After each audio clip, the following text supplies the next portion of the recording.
So I feel like my hair right now is the physical embodiment of how Route 66 is going. Oh my god. I naively decided we would take on Route 66 as a big rig with another big rig following us, and stupidly didn't realize the logistics that I have now put myself under. Today's day 8 of Route 66, and as you can tell, we are moving slow, we are defeated, we are exhausted, but we're alive. Which I guess, at the end of the day, is all we can ask for. Yesterday was day 7, and we went from Springfield, Illinois, to what was supposed to be Tulsa, Oklahoma, but that's not where we ended up. We ended up in Oklahoma City. We did that because the Airbnb, the space station that we were planning on staying at in Tulsa was closed on Sundays, so we couldn't get into that Airbnb. We looked around at several RV parks in Tulsa area, thinking maybe we can find a park to stay at for the night, but a lot of them were damaged from tornadoes from earlier this year and have not reopened. So that pushed us further south into Oklahoma City. We initially booked a Harvest Host at a brewery and thought that would be a good place to stay for the night, but when we rolled into that brewery last night at around 6 o'clock, there was the most amount of homeless people I've ever seen in one concentration around this brewery in my life.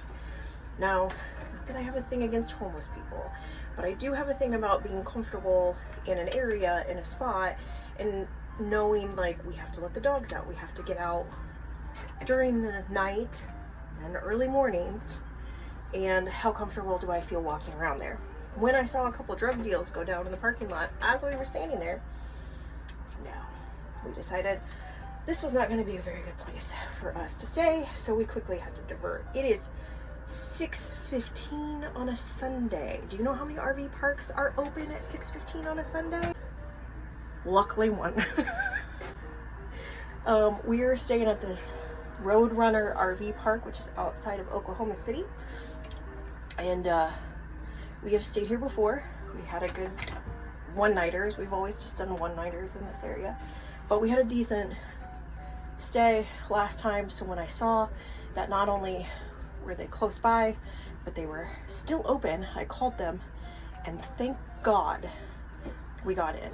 There was legit only 2 RV spots left, which is all I needed, and they put us in there. So we asked the guy to stay a little extra late for us because we were gonna make our way over there, and he did. Chris, you're amazing, thank you. And we were able to pull in last night, get set up, get hooked up, have a comfortable place to stay, a safe place to sleep. So even though everything got really chaotic and hectic and everything got really stressful, I am very grateful that we were able to solution the problem, get us out of the area, get us into a safe space where we all could rest pretty well for the evening. That did make yesterday's drive significantly long, like way too long. The drive from Springfield to Tulsa was going to be 3 hours. From Springfield to Oklahoma City, it was a little over 4. And then we made those stops along the way, plus we had multiple detours and construction and just lots of RV problems, RV life problems, travel problems.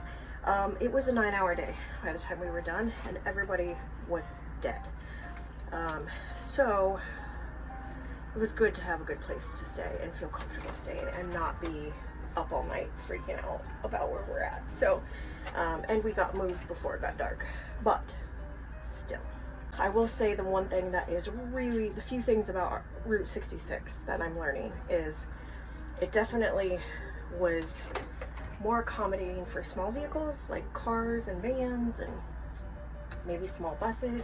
It's not working very well for big rigs. Parts of Route 66 that still exist are not very well maintained. They're very bumpy. Some of them are narrow. Some of the towns that you go through, you're driving through their downtown and with this giant rig.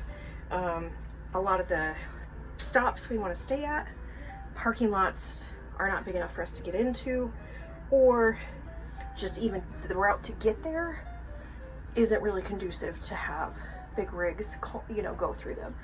So even the few spots where we've gotten off, we've been taking the freeway primarily, which was not how I wanted this route to be, honestly. I wanted us to enjoy the actual route, but we can't because it's just too hard on the rigs to be on such a bumpy road for so long. It's also too hard on our nerves to be on a road that's so tight, or, you know, has so many obstacles to get through. We have already hit a low bridge in Chicago. Our first day, we had to legit stop traffic during rush hour miles back just to unhook the rig, or unhook the Jeep, to get the rig out of a intersection where the bridge was too low for us to get through, and it was terrifying. And we handled it, we got out of it. It was in the end fine, but that panic, that moment, that just stress, that like you've literally stopped rush hour traffic in 5 lanes and it's backing up by the minute, and you're just trying to get out safe and sound, is scary. We've been taking the freeway because we had such a bad time on the first day, but then that means a lot of these towns were missing, and I really, really wanted us to take our time and go through these towns and explore them and see them, and you can't. If you're on the freeway, you're just passing right by them. You don't even see half of them.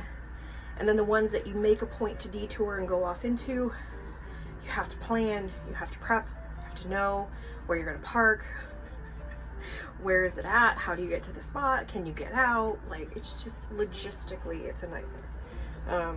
And it's stressful, and we're on day 8, so it's wearing me out. It's wearing the boys out driving. James is about ready to fall over.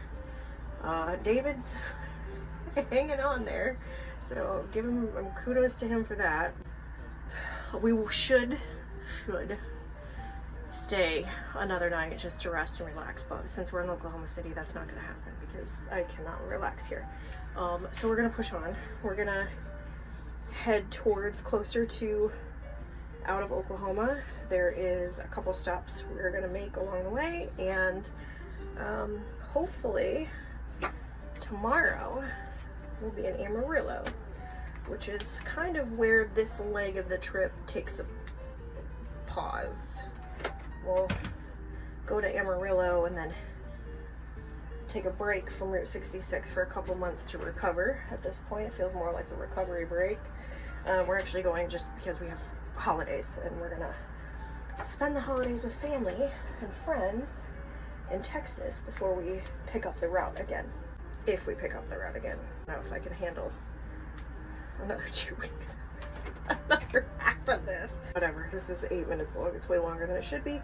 But this is my update because I have not been posting anything, and I know some people have been asking. This is where we stand. We're alive.